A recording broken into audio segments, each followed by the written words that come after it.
मसीह में मेरे प्रिय भाइयों और बहनों को जय मसीह की।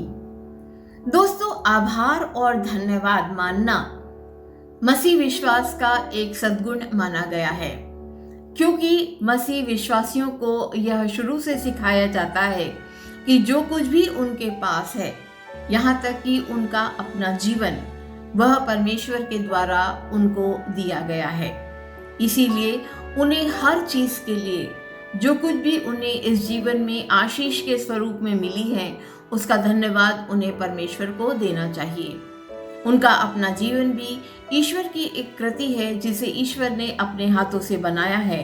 इसीलिए वह बहुमूल्य है और इसके लिए उसे परमेश्वर का धन्यवाद देना चाहिए।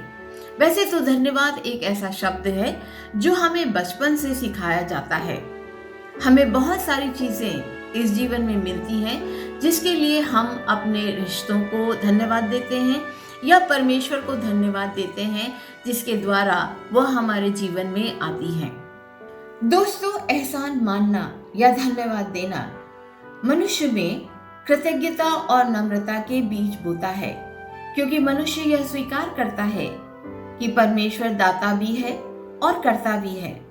यूं तो पवित्र शास्त्र बाइबल में एक लंबी फहरिस्त है जो परमेश्वर की आशीषों के बारे में हमें बताती है। ये वो आशीषें हैं जो परमेश्वर ने हमें दी है और जिसके लिए प्रतिदिन हमें परमेश्वर को धन्यवाद देना चाहिए। लेकिन आज मैं कुछ विशेष आशीषों के प्रति आपका ध्यान आकर्षित करना चाहूंगी, और उसमें सबसे प्रथम है 5वीं पवित्र आज्ञा, जो निर्गमन की पुस्तिका 20वें अध्याय उसके 12वें पद में मिलती है, जिसमें साफ लिखा गया है कि तू अपने माता पिता का आदर करना, जिससे तू उस देश में जो परमेश्वर ने तुझे उपहार स्वरूप में दिया है, तू बहुत दिनों तक रहने को पाए। यहाँ पर एक बात स्पष्ट तौर से हमारे सामने उभर कर आती है कि जिस देश में हम रहते हैं वह भी ईश्वर के द्वारा हमें एक उपहार के तौर पर मिला है। इसीलिए परमेश्वर का धन्यवाद करते हुए हमें अपने देश के विकास और उत्थान की सेवा में तन मन और धन से लगे रहना चाहिए। यह सच है कि इस पृथ्वी को ईश्वर ने अपने हाथों से बनाया है, लेकिन किसी भी देश की पहचान उसके पहाड़ों, नदियों, मैदानों और धन दौलत से नहीं होती है, परंतु उसके देशवासियों से होती है जो उस देश को शक्तिशाली बनाते हैं। यदि हमारा देश परमेश्वर की ओर से हमें एक आशीष दी गई है, तो हमें परमेश्वर को इस देश के लिए धन्यवाद करना चाहिए। हमें अपने माता पिता, अपने दोस्तों, अपने भाई बहनों और तमाम उन रिश्तों का भी धन्यवाद परमेश्वर को देना चाहिए जो हमारे जीवन में हमारे साथ चलते हैं और इस जीवन यात्रा को पूर्ण करने के लिए हमें योगदान और सहयोग प्रदान करते हैं। हमें धन्यवाद देना चाहिए हमारी आसपास बिखरी हुई प्रकृति के लिए, जो हमें अनायास ही ऐसे अनमोल उपहार देती है जिनका कोई दाम नहीं रहता है, जिनका कोई मूल्य नहीं रहता है। जैसे कि यशाया में लिखा है, हे सब प्यासे लोगों, जल के पास आओ। जिनके पास दौलत है वो भी आए और जिनके पास दौलत नहीं है वो भी आए और यहाँ पर अंगूर रस और दूध पाए। यानी कि प्रकृति में ऐसे कई उपहार हमें दिए हैं जिनके लिए हमें परमेश्वर का धन्यवाद देना चाहिए, क्योंकि प्रभु परमेश्वर ने ही इस प्रकृति को हमारे लिए बनाया है।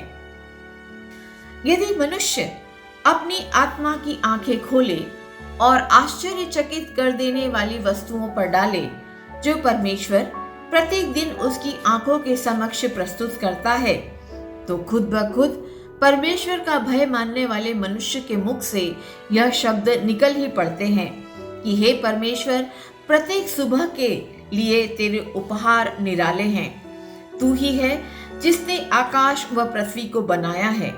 तू ही है जिसने मनुष्य के लिए उसकी आवश्यकताओं के अनुसार वस्तुओं की रचना की है। तू ही है जिसने दिन के सूरज और रात के चांद व सितारे बनाए हैं और मनुष्यों को यह अधिकार दिया कि वह पृथ्वी पर राज्य करे और ईश्वर का धन्यवाद करे। हम उन महान व्यक्तियों के लिए भी परमेश्वर का धन्यवाद करें जिनके द्वारा मनुष्य के उत्थान का कार्य परमेश्वर करता है।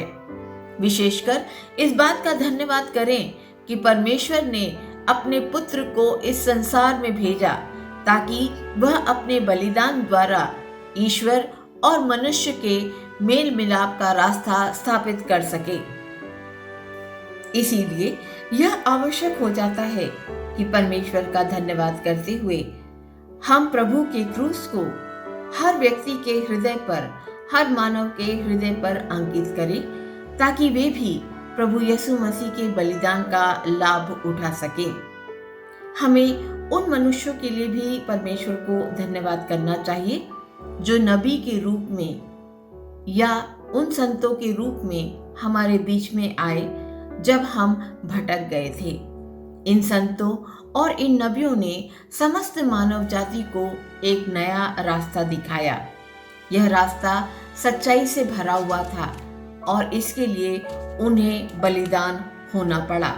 उनके बलिदान के लिए हमें परमेश्वर का धन्यवाद देना चाहिए क्योंकि उन्होंने तमाम मानव जाति को भटकने से बचा लिया।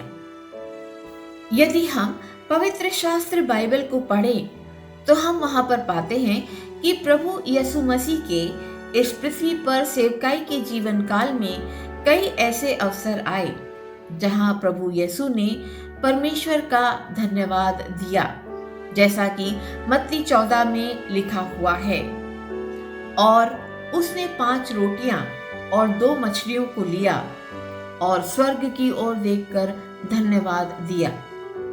प्रभु यीशु मसीह का अनुसरण करते हुए हमें भी यह जरूरी है कि वह प्रत्येक वस्तु के लिए जो हमारी किसी न किसी आवश्यकता को पूर्ण करती है, जैसे कि भोजन, कपड़ा या मकान इत्यादि के लिए हम स्वर्ग की तरफ अपनी आंखें उठाएं और बड़ी नम्रता से परमेश्वर का धन्यवाद करें। हमेशा यह स्मरण रखें कि हमारे जीवन में प्रभु यीशु मसीह हमें एकमात्र दिशा दिखाने वाले प्रभु हैं। और जब हम लोग धन्यवादी इतवार मनाने की ओर अग्रसर होते हैं तो हमें प्रभु यीशु मसीह की उन शिक्षाओं की ओर ध्यान देने की आवश्यकता है, उन शिक्षाओं को स्मरण रखने की आवश्यकता है जिसमें वे हमें धन्यवादी होना सिखलाते हैं, वे हमें एहसानमंद होना सिखलाते हैं। और अब हम उस अटारी की ओर चलते हैं जहां पर वे अपने शिष्यों के साथ अपने सांसारिक जीवन का अंतिम भोज कर रहे हैं।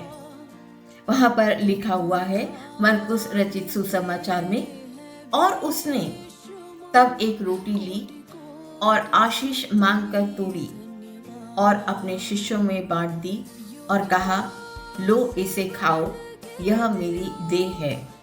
और तब उसने एक दाखरस से भरा हुआ कटोरा लिया और आशीष मांगकर अपने शिष्यों को दिया और सब ने उसमें से पिया। प्रभु यीशु मसीह ने पिता का धन्यवाद करते हुए प्रभु भोज के संस्कार की स्थापना करी। यह एक ऐसा संस्कार है जो हमें इस बात का स्मरण करवाता है कि क्रूस पर अपने प्राण देकर प्रभु यीशु मसीह ने मनुष्य के उद्धार का एक नया द्वार खोल दिया। प्रभु भोज प्रभु यीशु मसीह की सहभागिता में सम्मिलित होने का द्वार ही नहीं, वरन हम मनुष्यों या मंडलियों की सहभागिता में भी सहभागी होते हैं। इस संस्कार को स्थापित करने के लिए प्रभु यीशु मसीह का धन्यवाद करें।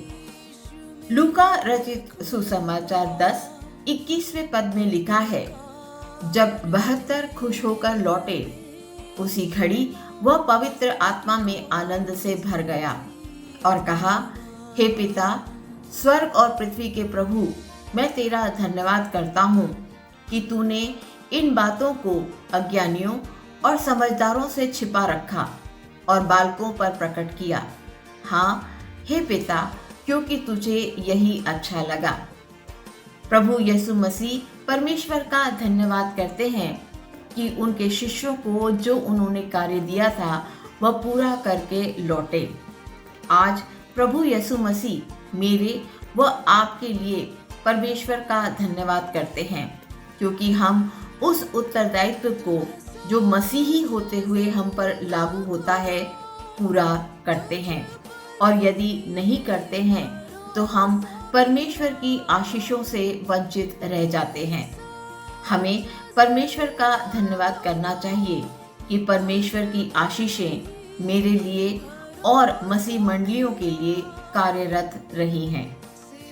हमें प्रभु परमेश्वर का धन्यवाद न सिर्फ अपने वर्तमान के लिए बल्कि अपने भूतकाल के लिए और अपने भविष्य के लिए भी करना चाहिए।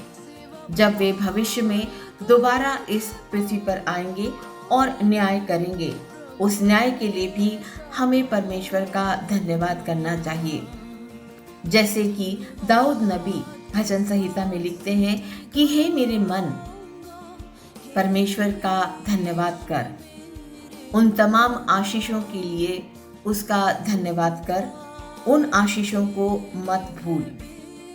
लेकिन हम लोग प्रभु परमेश्वर से आशीष तो चाहते हैं, उसकी लालसा तो रखते हैं, लेकिन उन तमाम आशीषों के लिए छोटी या बड़ी परमेश्वर का धन्यवाद करना भूल जाते हैं। हमें हमेशा परमेश्वर का स्मरण रखना चाहिए। हमें हमेशा परमेश्वर का धन्यवाद देना चाहिए और उसकी आशीषों को कभी भी नहीं भूलना चाहिए। आमीन।